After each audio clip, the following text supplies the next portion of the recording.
Hello, beautiful people, and welcome back for your full moon in Aquarius transit update reading. Full moon stations exact on Wednesday, July 29th at 10:36 in the morning Eastern Time. And we do have quite a doozy, as I always say. Specifically looking just at the sun and the moon. The sun and the moon will station exact at that 100% mark at 6 degrees and 30 minutes in Leo for the sun and Aquarius for the moon. The sun will conjoin Jupiter within 4 minutes, not degrees, 4 minutes. Jupiter will be at 6 degrees and 26 minutes, again, with the sun at 6 degrees and 30 minutes, so again, 4 minutes away in Leo. And then Psyche will also join that sun moon conjunction at 5 degrees and 42 minutes in Leo. So all within less than a degree of one another. And again, with Jupiter and the sun coming together within 4 degrees of one another. That in itself is prolific, especially if we look back at Cancer season and Jupiter's movement out of Cancer into Leo and how it was interacting with, especially the Capricorn full moon, which we'll talk about as we move through. But that's not all that's happening. The moon is also going to be conjunct Pluto. The moon will be at 6 degrees and 30 minutes in Aquarius. Pluto will be at 4 degrees and 14 minutes in Aquarius. And then Juno as well will conjoin Pluto at 3 degrees and 2 minutes in Aquarius. Now, that Pluto moon conjunction isn't as tight of an orb as the Jupiter Psyche Sun conjunction, but still, with the moon being a luminary, that we can set out a wide breadth with that. Pluto also being a very prominent player in the entire year we've been moving through so far since Pluto moved into Aquarius at the end of 2024. Again, we got a lot going on. And then let me look at the other.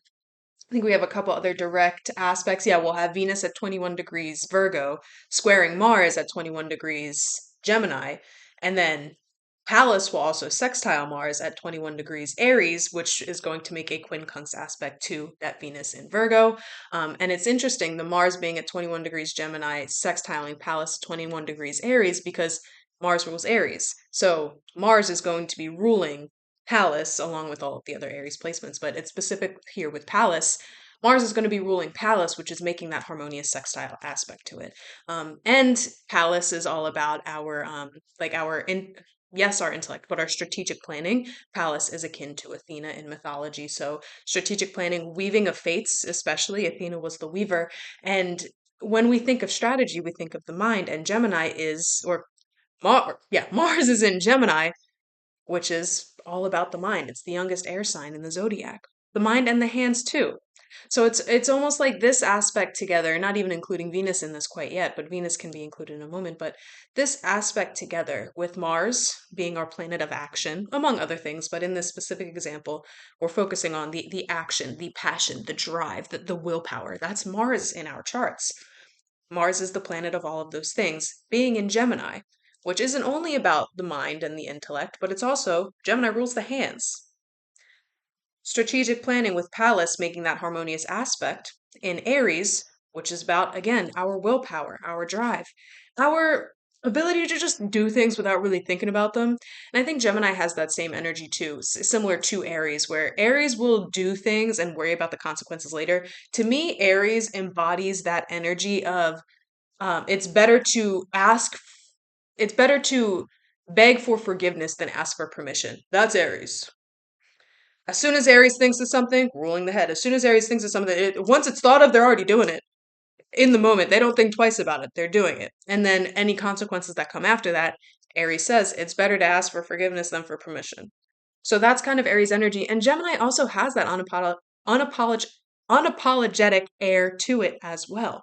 It's that unapologetic where it's like, they think a little bit more about they think a lot more about things. Let's be real, Gemini's live in their heads, but so they're not just doing things on a whim, but they do end up doing a lot of things because they're bored. Even if they're overthinking about it, even if they're not sure if it's the right decision, they'll still do it for the plot, right? So where Aries is like, I'm doing it because I need to do it right now. I'm thinking about it right now, so I got to do it right now. Gemini is like, it might not be the best idea, but it'll be funny. And Gemini also embodies that it's better to ask for forgiveness than permission in a different aspect, in a different sense, in a different approach, but same thing, same process essentially.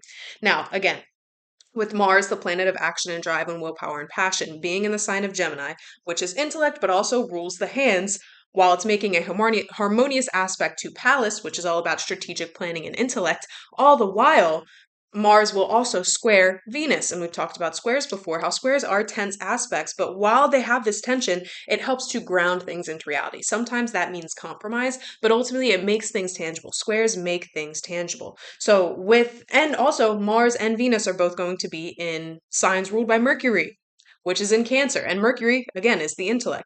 So it's this aspect, and Mercury itself is strategy too.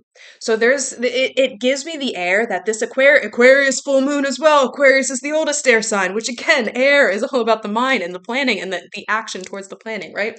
But going specifically back to Mars and Venus and Pallas, making all of these direct aspects with one another. Mars being in the sign that rules the hand, both Mars and Venus being in signs that are ruled by Mercury. Pallas being in a sign that's being ruled by Mars, which is ruled by Mercury. It gives me the air of like this full moon in Aquarius is going to be a great day to start, not even start planning, but anything that comes to mind, anything that you are being moved towards, anything that you think could be a good idea or a fun idea or impulsive and you just want to do it right now, there's strategy behind that desire to fucking do it. There's strategy behind that, even if you can't see the strategy of it. Even if you think it might feel impulsive in the moment, but you feel like I have no other choice but to do it, there's a strategy to that, even if you can't fucking see it. And sometimes the strategy is just listening to those impulses. Because again, with Venus and Mars both being ruled by Mercury, both squaring one another, squares make things tangible, squaring one another, the planet of action and drive and willpower in the sign that rules our hands. Venus is harmony and togetherness, but it's also aesthetics and creation and artistry. In Virgo, which is the Virgin, which connects us to like our feminine roots, you know? It connects us to that side of ourselves that maybe we are taught need to be a certain way. But I like Virgo energy because Virgos, they are a beautiful, sitting right in between Leo and Libra. They're a beautiful combination of the mediator energy that almost like that, 'cause, I mean, because Venus rules Libra as well, but it's like that Libran energy that is a mediator, that wants to compromise, that likes everybody to be happy, right? They are not happy unless everybody is happy, even if that means they don't necessarily get their way. As long as everybody is cool, calm, and collective, Libras are okay with that. Virgo has a bit of that energy, but also has a bit of that fire. So again, sitting right in between Leo and Libra, it has a bit of that fire where they're not afraid to tell somebody to fuck off if they feel their boundaries are being overstepped, if they feel that there is a better way to do things and nobody's listening to that better way that Virgo is presenting. So Venus being in Virgo, while all of these other things is happening, it feels like a day to create. Long way to say. It feels like a day to create. It feels like a very good day to make something tangible, to follow those impulses, to allow your mind and your intellect to guide you and sense the patterns that will lead you to create something tangible out of the things that your intellect has been picking up on. Because we have a lot of air energy here too. Again, Pluto, Juno, and the moon all in Aquarius. We have Uranus and Mars is also conjunct Ceres, which is Demeter, which is Persephone's mother, and I always akin Persephone and kind of and Demeter too to Virgo. Ceres is going to be at 24 degrees and 42 minutes. So, yeah, so also technically squaring that Venus as well. So again, it's this aspect of creation and allowing your mind and your intellect to guide you to make something tangible. Let's get it out of your head, especially with all that Aries energy too, because Aries also rules the head. Get it out of your head. Use your hands to make something that day. Use your hands to create and the energy around that day as well, because the full moon is still the full moon even after it stations 100% and a little bit before too. So anything you are being guided towards to create that day, anything you want to get out of your head to bring into reality, that's a great day to do it. And again, with Jupiter highlighting the sun, with Psyche's involvement too. Oh, God. You know, let me finish saying the other, because there's a lot I want to talk about with that, but I want to bring it back also to the Aquarius eclipse we experienced at the beginning of the year, because there are certain patterns that we are going to be coming back to with that. So before I go back to the main event, essentially, we're going to keep going with the other aspects that are exact here. Saturn at 14 degrees and 45 minutes in Aries will also make an exact quintile to Juno. And then a looser quintile to Pluto as well, but that's just above a degree. And with quintiles, I like to keep them as precise as possible. But it's a 0 degree orb with the quintile with Juno. And Juno's been playing a significant role. We've been talking a lot about her the last couple readings because of the role she was playing in the cradle, and being conjunct with Pluto then opposing Jupiter, you know what, we'll get back to that, but opposing Jupiter conjunct Pluto, like she's been having a very prominent yet subtle role in the dynamics of how Cancer season ended and how Leo season began, and how Venus has been telling her own story throughout Cancer season and into Leo season as well. And I like that now that I'm saying that, this is kind of like a culmination of everything Venus has experienced. She went through all of these journeys, these trials and tribulations, these awakenings during Cancer season, to now at the Aquarius full moon have the opportunity to actually ground some of that wisdom into reality. Ground some of the things that she learned along her journey and make them tangible. Whether she's doing it to help herself make sense of what she went through, or whether she's doing it because she knows there's wisdom to be shared in that. Her reasoning is her reasoning, but that's a beautiful culmination that I didn't realize at first. But going back to Saturn and Juno quintile aspects that we've spoken on before allow us to see innate gifts that we hold within ourselves and actualize on those gifts. And again, going back to what I just said with Venus, we actualize on those gifts not just for our own benefit, even though actualizing on those gifts is the most fulfilling thing that we'll ever do in our lives, right? So it is our benefit, but essentially we have gifts not so we can hoard them. Our gifts that each individual has innately within them is to be utilized to share. And that's part of the mission of this whole spiritual journey that we all find ourselves on. That's the path. We're awakening ourselves to these gifts and these unique abilities that each and every one of us has, so we can share them and help. And through sharing our gifts, we help other people discover their gifts so they can tap into those gifts and share them, which will help other people discover their gifts. And, keep the ball rolling. That's the idea of quintiles. It's bringing conscious awareness to the gifts that we have innately within us. So that's usually when they're in our birth chart. When it's an energy that we're feeling collectively in terms of the transits, especially during these prominent lunar aspects. When it's a quintile in the sky, we look at what the planets and the asteroids involved have to do with it, right? So Saturn is our discipline. Saturn is our long-term commitment. Um, Saturn omits short-term gains because he knows if he doesn't focus on short-term gratification, he's going to get to where he's going even sooner and be able to reap the benefits of the long-term gratification for longer if he keeps his eyes on the fucking prize. Because the short-term gratification he can get here, yeah, sure, whoopee, okay. But if he doesn't focus on that and he keeps his wheels going this way without any distractions, without anything else, he will make it to that long-term gratification even quicker. And then by the time he gets there, oh my god, yeah, it's a fucking whole celebration party, right? But if he were to even take a second to turn his head and be like, oh, I could indulge a little bit, it's going to slow him down. It's going to prevent him from getting to where he knows he will have that ultimate big not fiasco, ultimate big celebration, fiesta, I think is what I meant to say. That ultimate big celebration, he won't get there as quickly. So the more he can focus on that and omit the desire for that short-term gratification, the quicker he'll get to that. So that's what Saturn is about. Saturn is also Father Time, and part of that aspect too is recognizing how time can be a tool. Or time can play you like a fool, as I just mentioned. If you give into that short-term gratification, it's going to take you longer to get to where you want to go. Where you truly want to go, I should say. Putting the desires on the back burner to focus on the duty. That's a lot of what Saturn is. When he's making this quintile aspect to Juno, who is Hera in Greek mythology, Juno in Roman mythology, the wife of Zeus slash Jupiter, as we've talked extensively about with her role in that cradle, right? With Hera, her mythology, I adore Hera because Hera reminds us that women can be fucking evil and are still worthy of the power they hold, even when they're evil. Hera and Cersei from Game of Thrones are very similar to me. Like, uh, pause. Cersei feels evil just because it's in her blood. Where Hera and Juno, I'm going to use those names interchangeably because I'm used to saying Hera, just so there's not confusion. Hera is Juno, right? But with Juno, with Hera, she was driven to her animosity, we'll call it. She was driven to that because of the actions of Zeus, her husband and brother. She was driven to that because Zeus was unfaithful. He was a horrible father. He was a horrible husband. He was a horrible ruler, honestly. He really only cared for himself. And so Hera kind of decided, you know what, I can either be the victim or I can say fuck everybody and just take my wrath out on the world. And she did. And a lot of people don't like Hera because of that, because she seems just genuinely evil. But she was driven to that.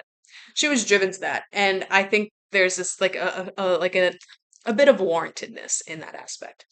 Now, when we look at Juno, Hera, Juno is the asteroid, but when we look at Juno in our birth charts, it's less about that that vindictive nature of it, but I think because of the mythology, that's still an aspect of it. But Juno represents matrimony in our birth charts. Juno represents like the idea of union and marriage and coming together with another. Not necessarily it could be inner union, like inner harmony within yourself, but it usually does point to relationship. It points to togetherness with the other. Similar to how Venus and Libra does, but a bit different. But it's that idea of matrimony. That's what the asteroid represents.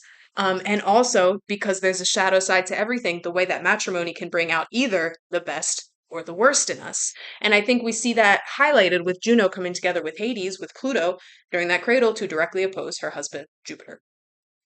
We see that. We see that. And I think that idea of the opposition in the cradle, that is almost a consequence of Zeus's actions. That's a consequence of Jupiter's like brotherhood with the patriarchy in this aspect. I'm not saying Jupiter is always accounted for with the patriarchy, but in the season that we're moving in with Jupiter in Leo and the South Node moving through Leo, is the South Node going to be in Leo already? Yep. So, excuse me, the nodes will be in Aquarius and Leo at the time of this full moon as well. So it's our first full moon in Aquarius with the North Node also in Aquarius and the South Node in Leo. While the Sun and Jupiter are coming together with Psyche, Again, I keep jumping back to that, but I'm gonna hold my tongue for now. But we're gonna come back to that.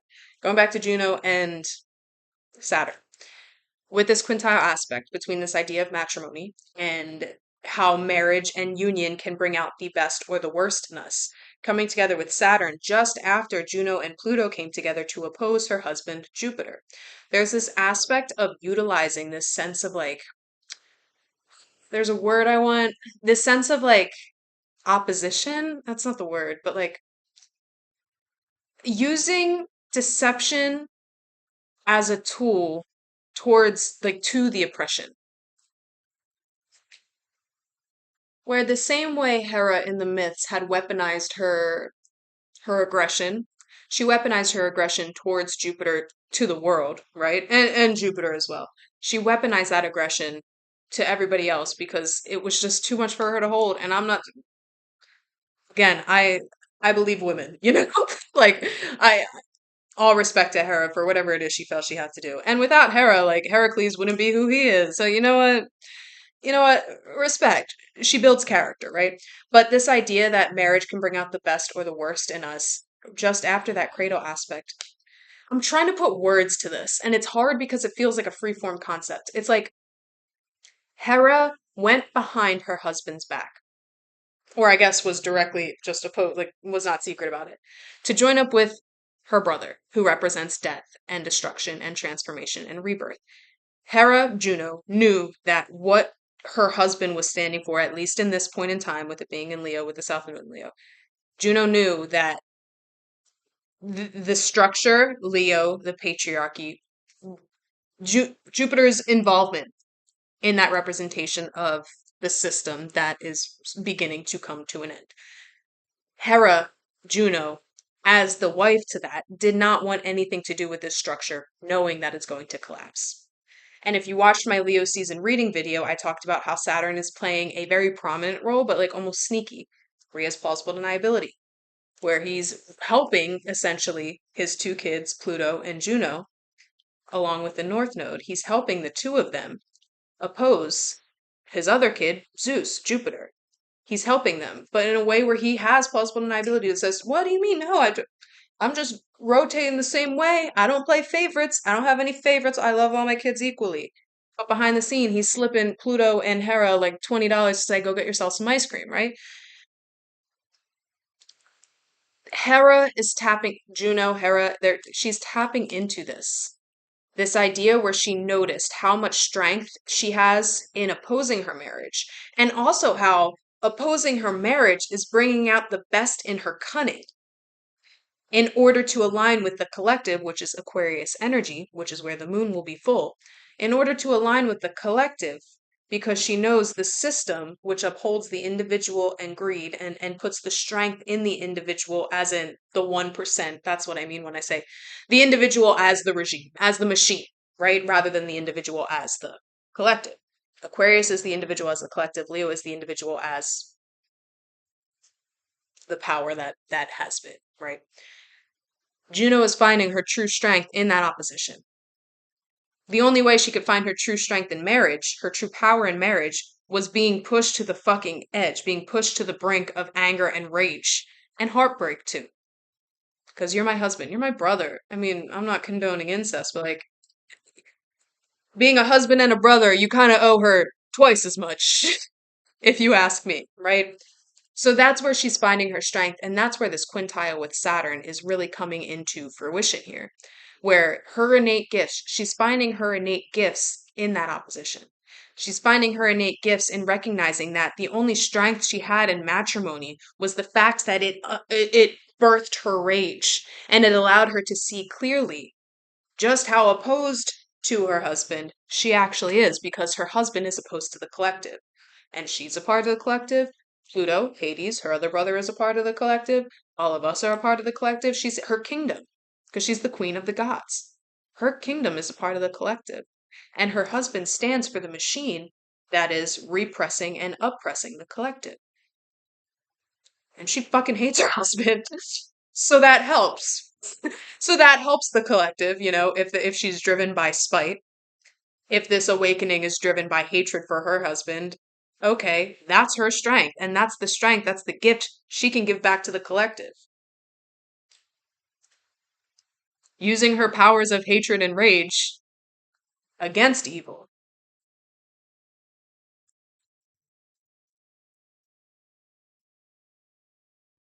So, in terms of your life here, how this quintile can maybe help you is definitely it's in that recognition of, oh, okay, and this is important because Lilith is also directly opposing Ceres. Oh, okay, that's the next note I didn't get to. But I was going to say Lilith is squaring Venus with a 3-degree orb, but directly opposing Ceres within 1 minute.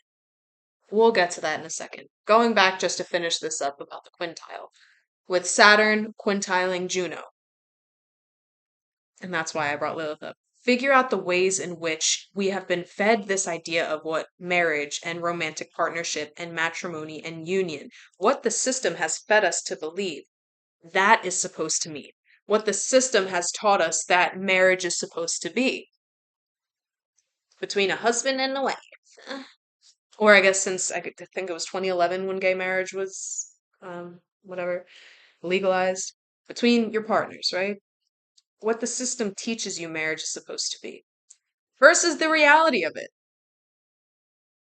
Versus the reality of it. It's very romanticized, right? Especially for women who are cisgender and straight, or straight presenting in a straight presenting relationship. It's really easy once you get into that partnership, no matter how much you verbally are opposed to these gender norms, it's very easy once you settle into the partnership for those archetypes to come out from both you and your partner, where expectations of the man are that you are going to take care of everything. You're going to be his mother. Even if before that union, before you guys moved in together, before you put the ring on, even if before then it was beautiful and perfect and there was never any issue, and obviously there's little things, but you know what I mean? Even if before then your partnership was truly a partnership, there's a funny way of once people get really comfortable that unconscious programming, that unconscious teaching, those unconscious archetypes come to the surface. So that's what this quintile is saying. For that long-term gratification, or yeah, long-term benefits, long-term goals, long-term gratification, omitting the short-term gratification. The gift you will have that will help you reach those long-term goals is within allowing those repressed sides of yourself, the repressed archetypes, the unconscious expectations, the unconscious understanding, letting them loose and leaning into the repressed feminine, especially that repressed feminine rage that Juno really represents in the mythology. Leaning into that rage and using it as a tool. Allowing the rage, allowing that repression to show you the gifts that will be able to lead you towards long-term gratification, towards those long-term goals. That's kind of what Juno is for me, because she did not repress her anger one bit. She said, "Hey, Zeus, fuck you, fuck what you're doing to me, fuck everything you stand for. Fuck them kids," right? Like June, she did not give a fuck. And she let people know of her anger and her wrath. because of her husband. And that's what this kind of represents with Saturn to me. And I mean, Saturn's her dad too. Saturn is Cronus. Kronos. Cronus. Coronas. No, Saturn's Kronos. Which means Saturn is Juno's dad and Pluto's dad. Well, I mean, we did just talk about this, but still. And Zeus, Jupiter's dad. And in the mythology, Zeus was prophesied, well, one of his kids was prophesized to take over Saturn's reign, Cronus' reign. And that just happened to be Zeus. Don't you think the guy who was the king of the sky would harbor a little bit of resentment for the one who took over his reign, even though he did everything he could to stop that prophecy from happening? Don't you think the same way Juno is harboring her rage and resentment to like towards Jupiter in this example, towards her husband, in order to work against the evils that he is still propping up with the South Node in Leo and with him in Leo? Don't you think if she can utilize her spite to help the collective, even if it's only against the opposition rather than for the collective, don't you think Saturn, Kronos, would give a little bit into that spite? He's focused on the long term. Maybe he'll never get his seat of power back, right? The way he had it. But long term speaking, he said, I know if I help my other kids, Pluto and Juno, in this opposition with that fucker who took my seat of power, who's also helping to prop up a system that has only caused hurt and pain and harm onto the collective as a whole. Yeah, I think long term, I think it would benefit me to help my other kids and therefore help the collective. I love how messy mythology is. This is like the original oh, what's that show called? This is the original Real Housewives. Anyway, we're gonna move on. The last direct aspect that we have for this full moon in Aquarius is Vesta conjoining Eris at 25 degrees Aries, making a near exact trine to Lilith at 24 degrees Sagittarius, and Lilith is directly opposing Ceres again at 24 degrees Gemini, and then Ceres is making an exact sextile with Vesta and Eris. So Vesta, the goddess of the hearth, Eris, the goddess of discord, Lilith, the dark moon goddess, and Ceres, the goddess of the harvest. Four very prominent goddesses in Greek and Roman mythology. Four very powerful goddesses. In Eris's case, also vindictive goddesses. And in Lilith's case, I mean, I think vindictive's not the right word for Lilith. All she wanted to do was mind her fucking business, right? And she was chastised and chased out of every fucking corner of the world. She tried to just relax and put herself out there. But there's, and again, with numerology, four is a foundational number, right? Four is the building block because we start with the lone person, they meet their partner, they have a baby, and then from the baby, from the family, they start to build their home, their structure, their foundation from which they can then expand upon. Four is a foundational number of building, of stability, of growth. And with four goddesses, as we're talking about like this involvement with Juno and Jupiter, her father, four goddesses that represent A, the sacred flame within us, B, going back to chaos and discord. And I talked about this in the Leo season reading, our ability to take the chaos and the discord that the system has reaped upon the collective, become a master of that chaos and discord. We talked about that with the Vesta Eris conjunction in that Leo reading. Becoming a master, being devoted to unveiling the truth and the gifts of that chaos and discord, becoming a master of that chaos and discord to then utilize that chaos and discord to reflect it back on the oppressor, on the system, right? Lilith is the repressed nature of the dark feminine. Going back to Juno again, our rage, our sexuality, our sexiness, our just open expression, being like gross and farty and like stinky and smelly and hairy, all of these things that we're taught are not feminine. Lilith embodies that, and she's like, fuck you and your definitions and your boxes. I'm the baddest bitch out there, and I don't have to adhere to any of your fucking dumbass, fake ass rules. That's Lilith. The side of the feminine we're taught isn't actually feminine. Just shitting and farting and fucking spitting everywhere, right? That's Lilith. So again, Vesta is our sacred devotional flame. Eris is the chaos, the upheaval, the discord.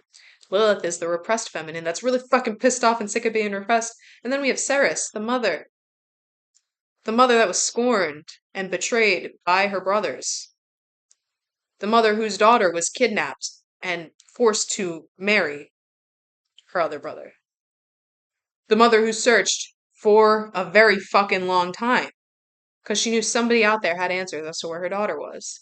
And in that sense, Ceres is devoted as fuck, the same way that, not the same way, but in a similar capacity that Vesta is devotion.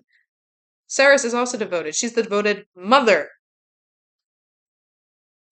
Ceres then pretty much said, I'm going to starve out these fucking people because she is the goddess of the harvest.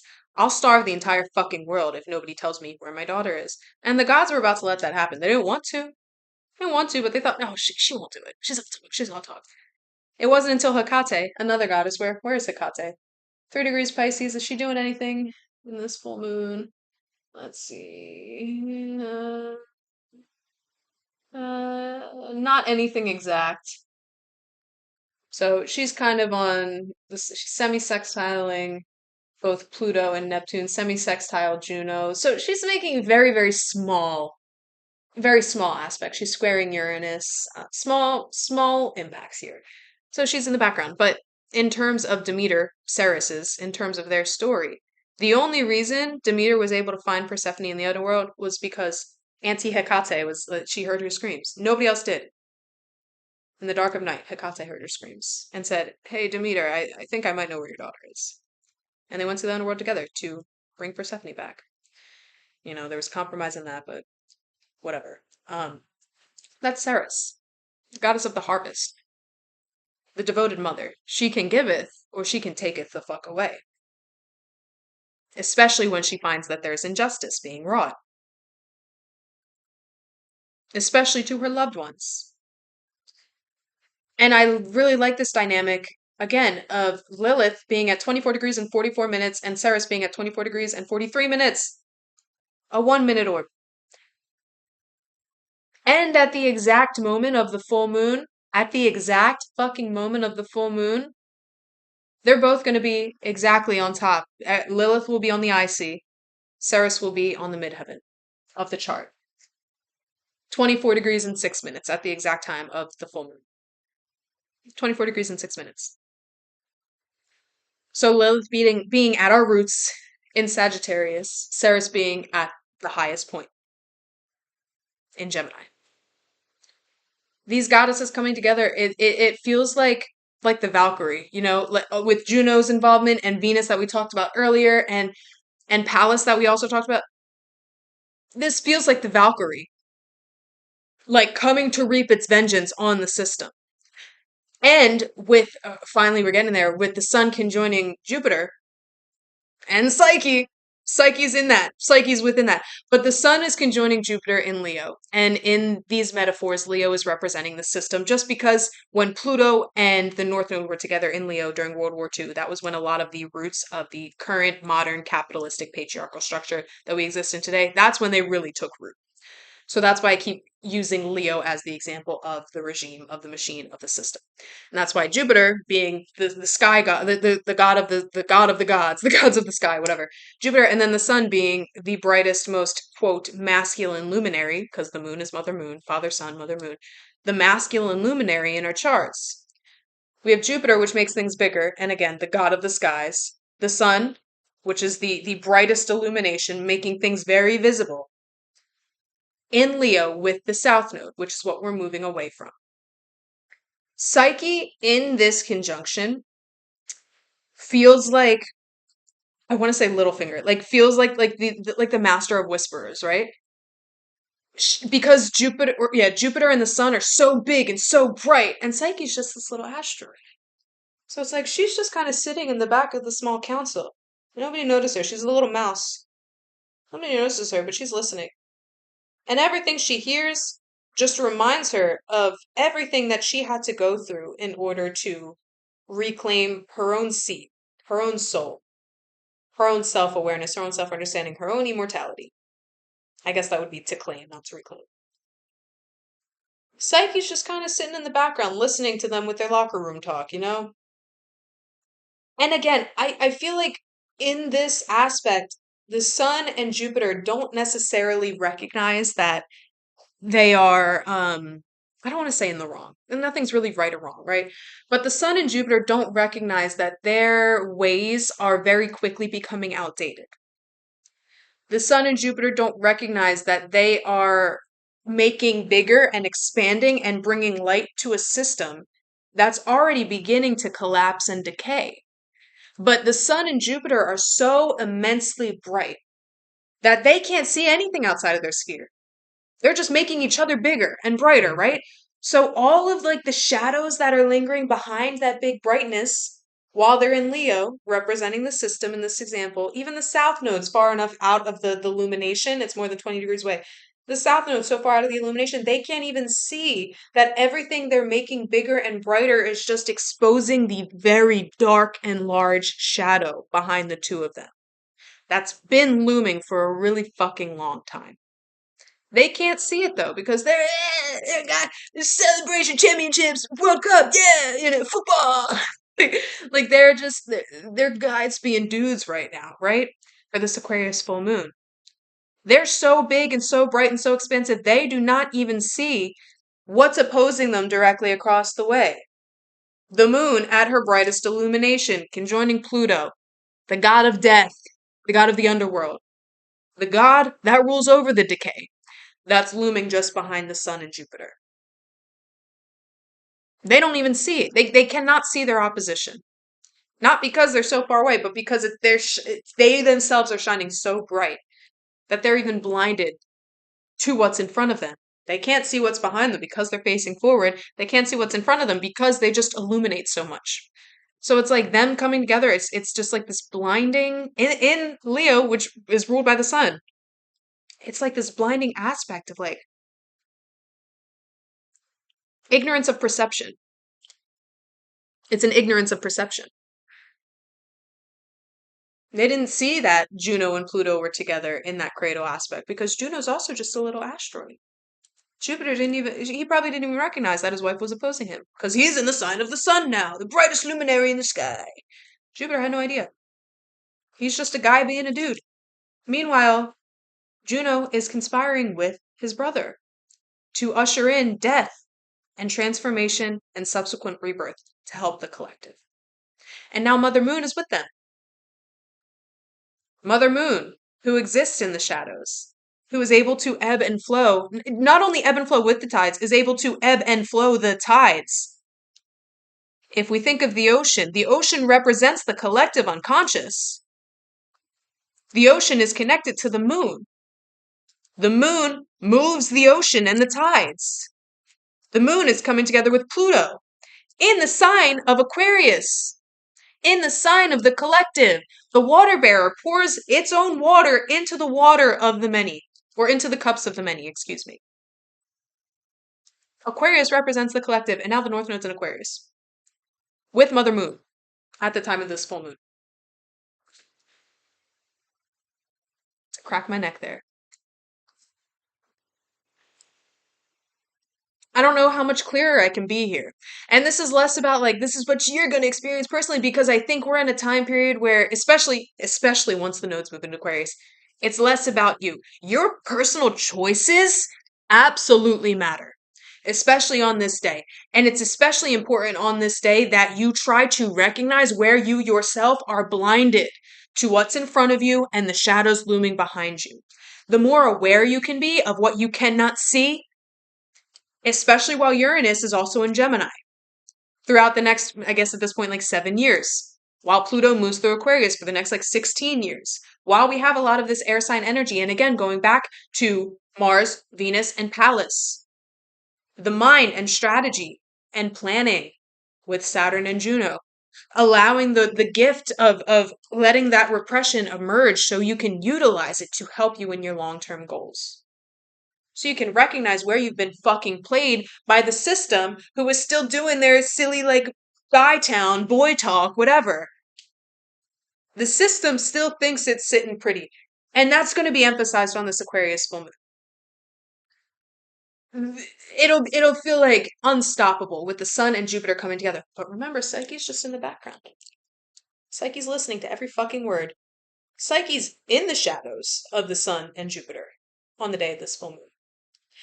And I adore Psyche as a goddess and as an asteroid because in our charts, Psyche represents our soul. I adore Psyche as an asteroid and going back as a goddess in her mythology because she did not let any opposition stop her from reaching her own destiny, her own long-term gratification, which in this case was her long-lost lover Eros, and immortality, which came with that. She knew what she was after. All of the labor, all of the tasks, whatever, that Aphrodite sent her on, she was never swayed, no matter how seemingly impossible they seemed. She went towards those tasks with an optimistic attitude that says, I don't know how the fuck I'm going to do this, but I'm going to try. And every single time she went forward with that attitude, help came and helped her. And she fortified her strength. And she was more solidified in her self-awareness and self-understanding and the ability to see just what she's fucking capable of. So much so that when Aphrodite told her to go to the underworld, where she should have died as a mortal woman, even the gods and goddesses, unless you are Persephone, Pluto, Hades, or Mercury, Hermes, they're the only three that should freely be able to go to and fro as they please to the underworld and back. And especially a mortal woman. The only mortals who can go into the underworld are dead! But Psyche said, okay, I'll try it. I don't know how I'm going to do it, but I'll try. I have no other choice. I have no other choice. And she got help in unexpected fucking places.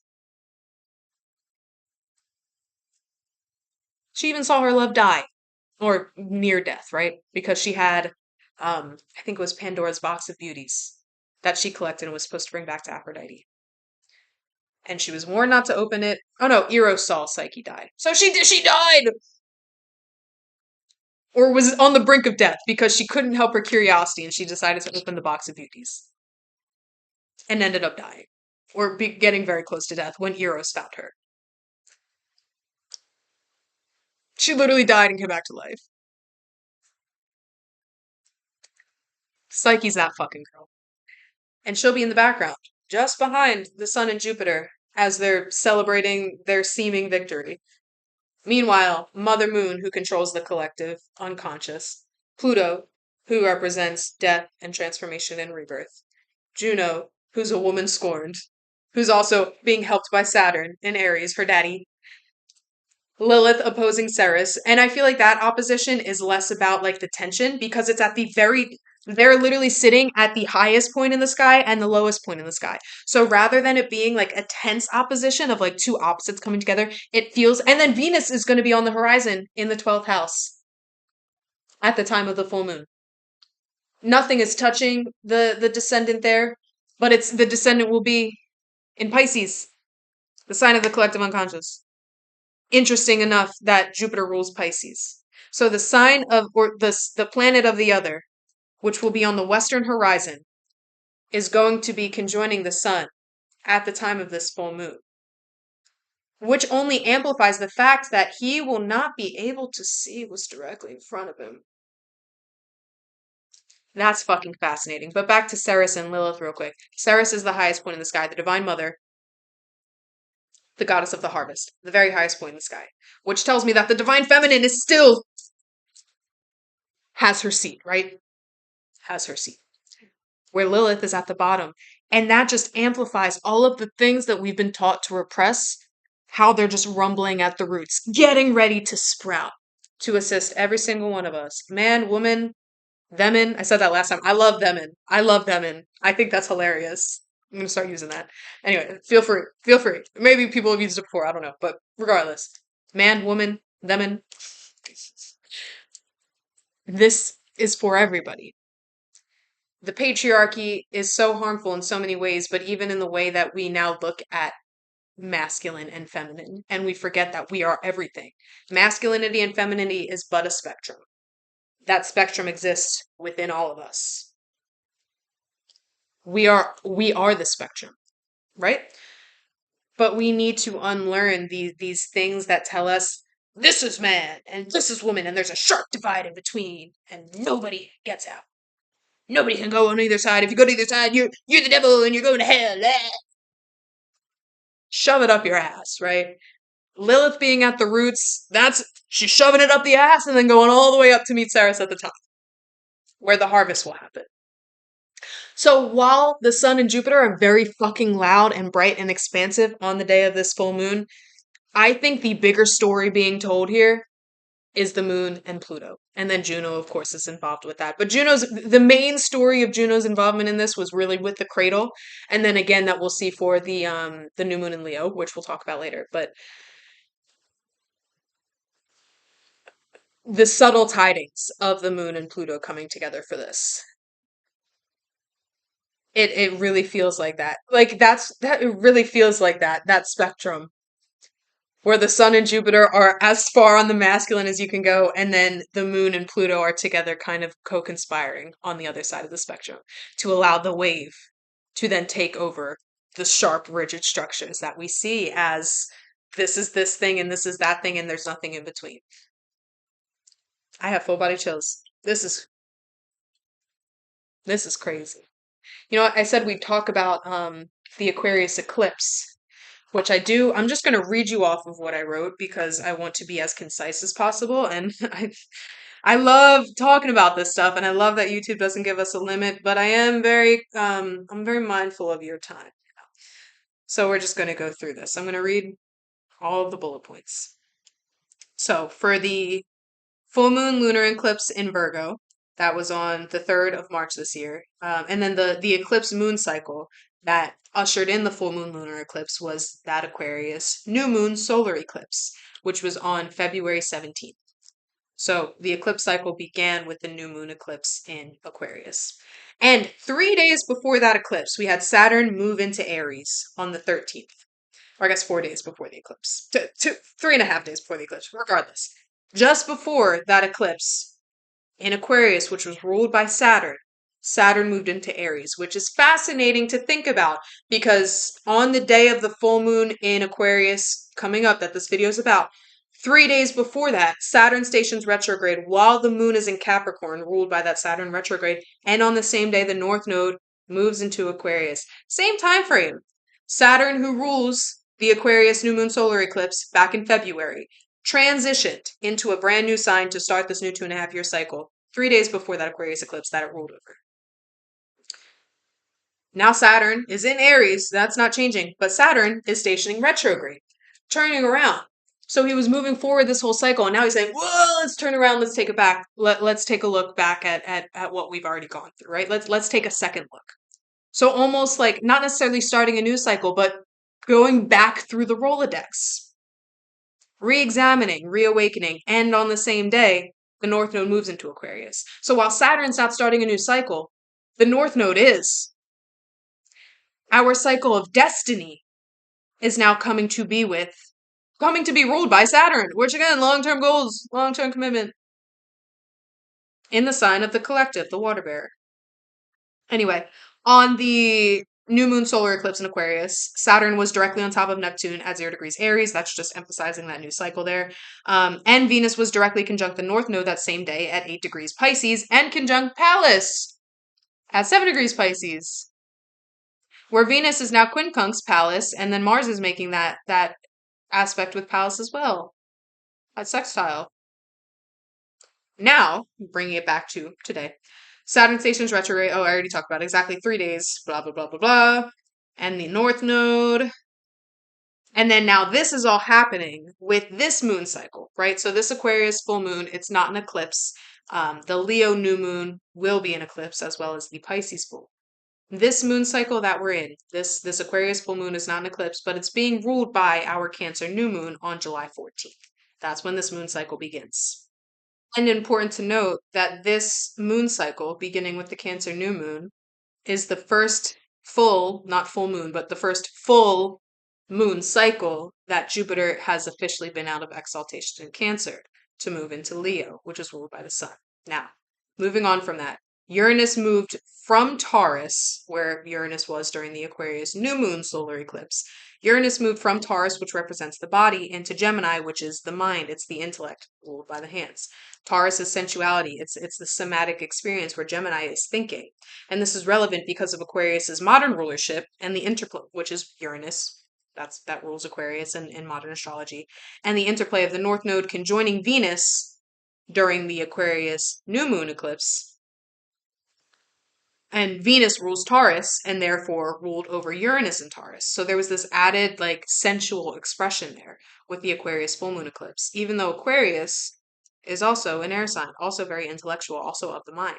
But there was an added like I don't want to say disconnect, again, that word repression is coming up, but there was an added like anchoring and added like groundedness in the Aquarius full moon eclipse because of all of this Taurus, this somatic, this body focused energy. Uranus was in Taurus. Venus was conjoining the North Node. Venus is the ruler of Taurus. So it's like this extra emphasis of our long-term goals and how we can realign our bodies, really feel into the somatic experience to allow Uranus to usher in whatever fucking weird changes Uranus wants to usher in, right?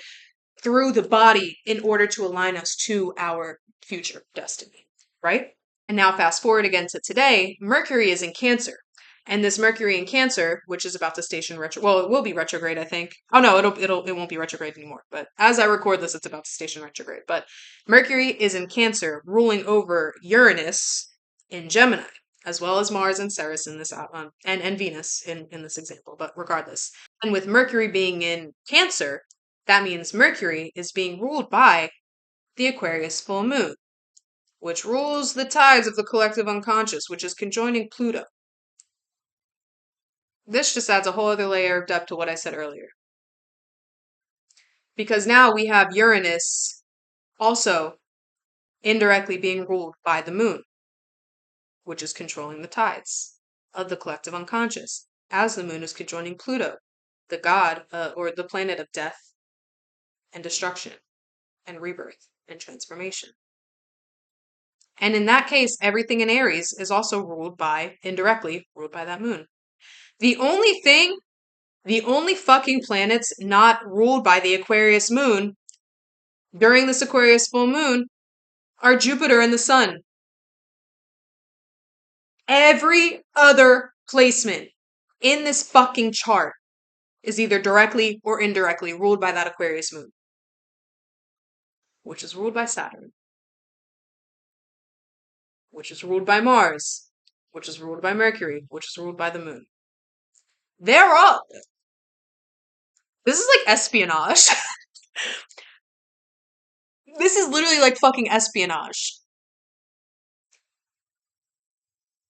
And then it's just the Sun and Jupiter yeehawing and slapping each other's asses because they're so blinded to everything else, all of the other conspiracies going on around them.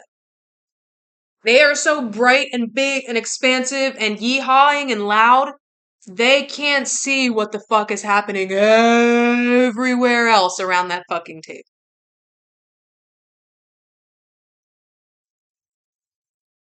I keep thinking of Game of Thrones references in my head. That's funny as fuck. Anyway, that's that's fucking wild. Like that's fucking wild to me. Let's continue on with what I wrote. It's not much more. We're almost gonna be done here, I promise. Even though I could talk about this shit all fucking day. Oh my god. Anyway, so Uranus moved from the body to the mind. Now Uranus ruled by Mercury, which is ruled by Saturn. Daddy Saturn, hell yeah. Versus back for the Aquarius new moon solar eclipse in February, Uranus was ruled by Venus, conjoining the North Node, and Venus and the North Node were conjoining each other in Pisces, which was ruled by Jupiter, which was in Cancer, which was ruled by the Moon.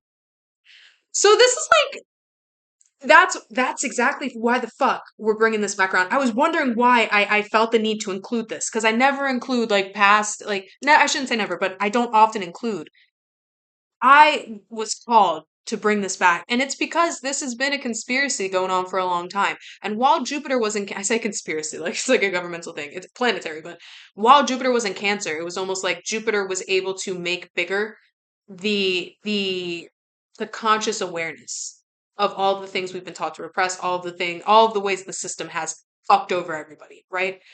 And I mean, a lot of people already knew, had been seeing for a very long time, for many decades. But Jupiter moving through Cancer with all of these other like aspects conjoining and connecting with one another, Jupiter allowed that to become collective awareness rather than just like individual conspiracy, right? But it's almost, and Jupiter was exalted in Cancer. So it was like Jupiter working with the moon to expand the tides of the collective unconscious. But then, as soon as Jupiter moved out of Cancer, out of its exaltation, where it was feeling really good, happy, whatever, Jupiter moves into Leo, ruled by the sun, where it will be for the next year. And Leo is like, again, it's like boys' night over there. It's like this is a really weird, funny example. It's like when you have a guy like who hangs out mostly with girls, right? And he like carries the tote bag and like wears the little beanie and like wears cute little graphic tees and writes poetry. And when he's with the girls, he's like really kind and sweet and empathetic. The moment he steps away from the girls, he feels like he has to be performative for the dudes. And then like if he's only with guys, he feels like he has to act a certain way and he's not actually being real.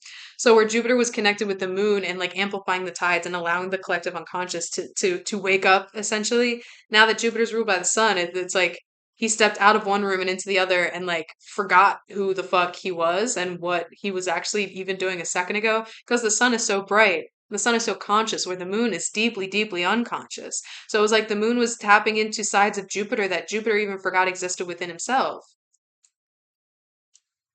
And Jupiter loves being in Cancer. Jupiter is exalted in Cancer, but it almost feels like getting out of Cancer and moving to Leo. It was like he was jolted awake, right? While he was in Cancer, it felt like he was in a dream.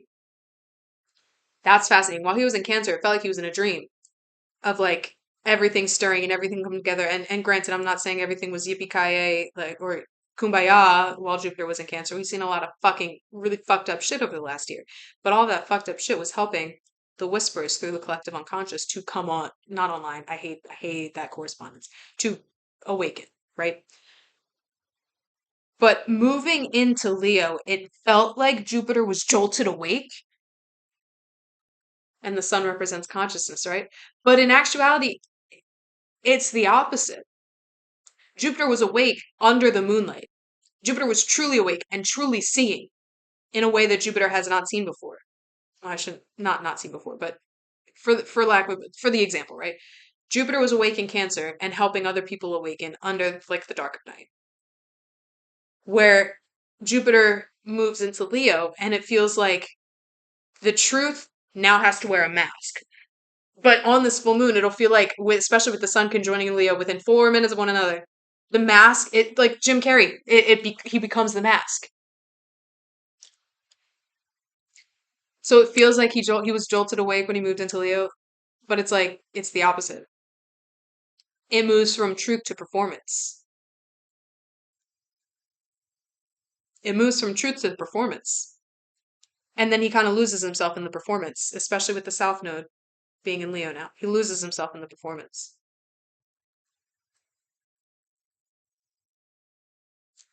And then Pluto's opposing. I'm just going to continue on because, again, we're pretty much at an hour now. But so that was for the Aquarius new moon back in February. Uranus ruled by Venus, ruled by Jupiter, ruled by the moon, ruled by Saturn. And then it was the same interplay with the planets then, um, except then to now, except the only planet that's different is where it was Venus then, somatic. Now Mercury kind of took Venus's place in that loop of rulership, where it was Uranus ruled by Venus, ruled by Jupiter, ruled by the moon, ruled by Saturn. Now it's Uranus ruled by Mercury, ruled by the moon, ruled by Saturn, ruled by Mars, ruled by Mercury, ruled by the moon, etc.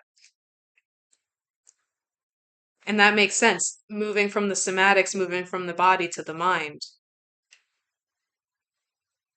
And I think that's part of what the collective awakening was. It was allowing ourselves to feel the depth of hurt and pain that not only we've experienced generationally and in our own lives, not only that we've experienced, but we needed to feel in our body like where the injustices are still being wrought. We needed to actually feel everything that's going on with the ice raids, with Palestine and everything that's happening with, the genocide. I don't know if I can say it on YouTube. I don't know how strict the guidelines are, but like families being ripped apart, food stamps being taken away. Like we've been through a lot of fucking shit since Jupiter moved into Cancer. A lot of really heartbreaking, devastating fucking shit. All of the weather happenings that have been going on. That's been displacing people. Governments that are displacing people. People being deported for no fucking good reason.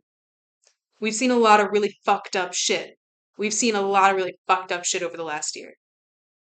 And the ones who are ready to actually step up and do something about it, especially utilizing the privilege that they have, especially if you look like me, the people who are willing and ready to own up to their own selves and recognize the privilege they have so they can start actually doing something to make real, tangible change collectively, those people were forced to feel into what it actually felt like in their body to witness these atrocities.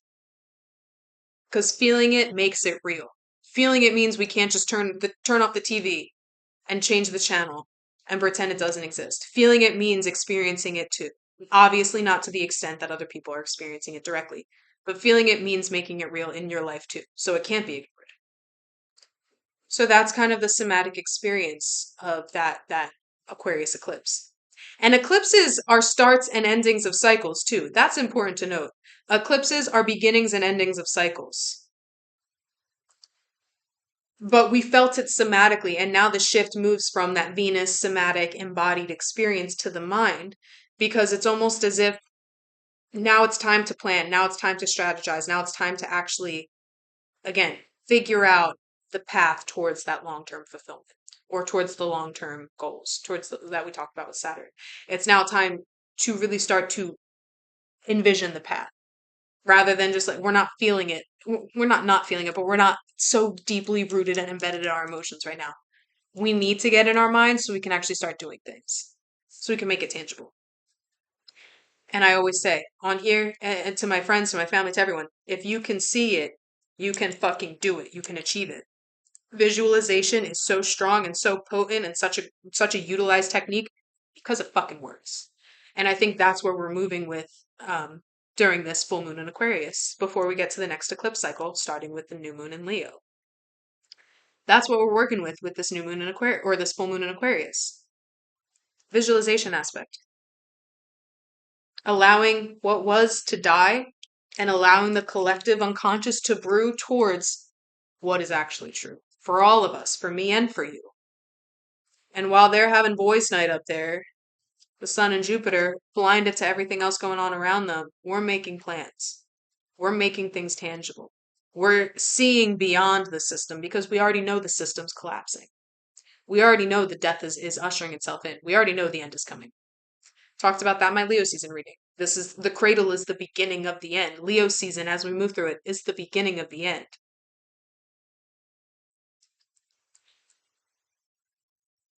We know.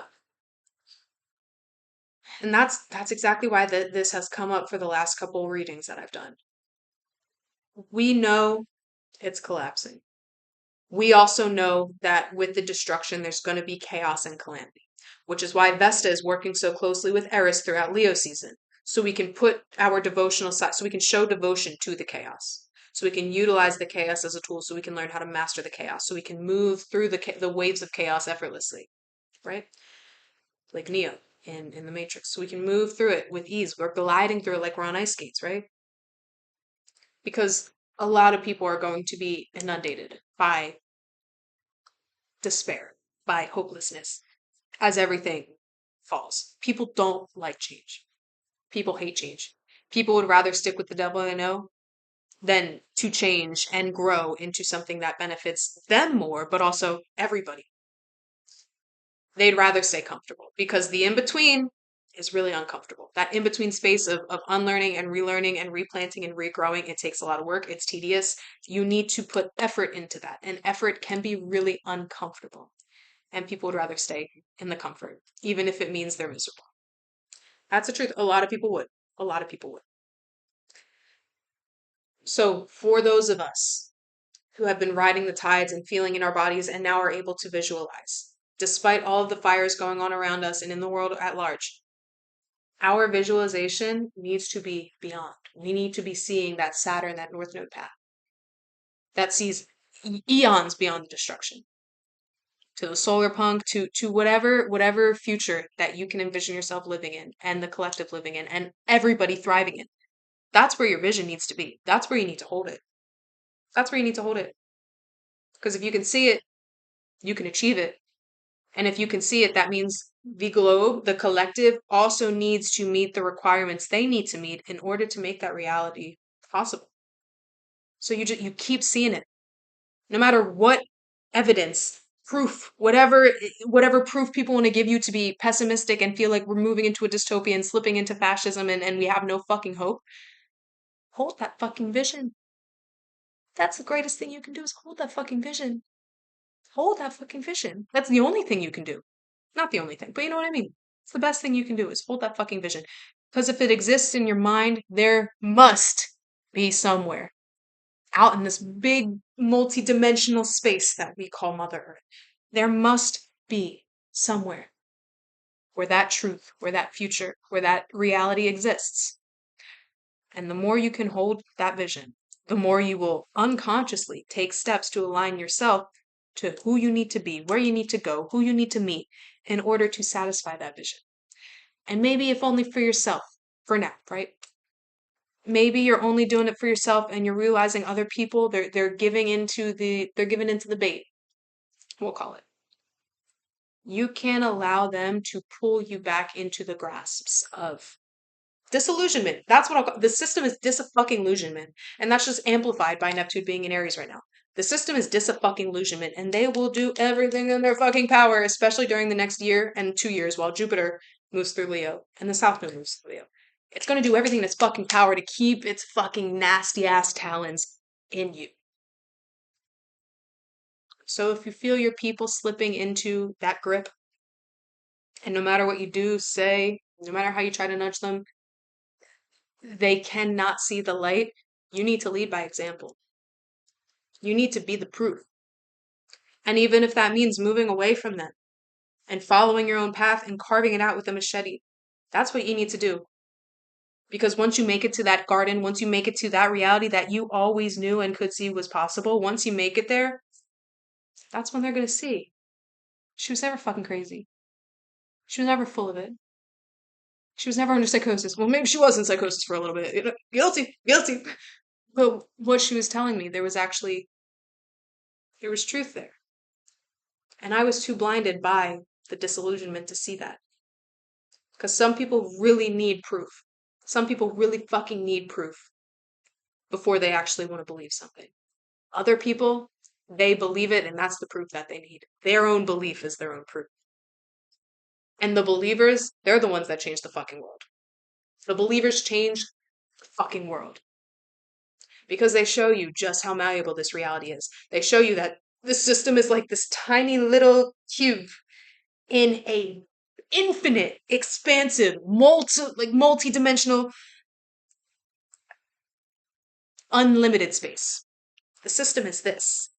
And everybody that believes in the system and refuses to believe anything outside of the system, they're even smaller. They're even smaller. So those of us who are already broken out of that confine, right? We need to hold the belief. And we need to do what we need to do in order to walk towards the future that we know is possible, not only for us, but for everybody. For everybody.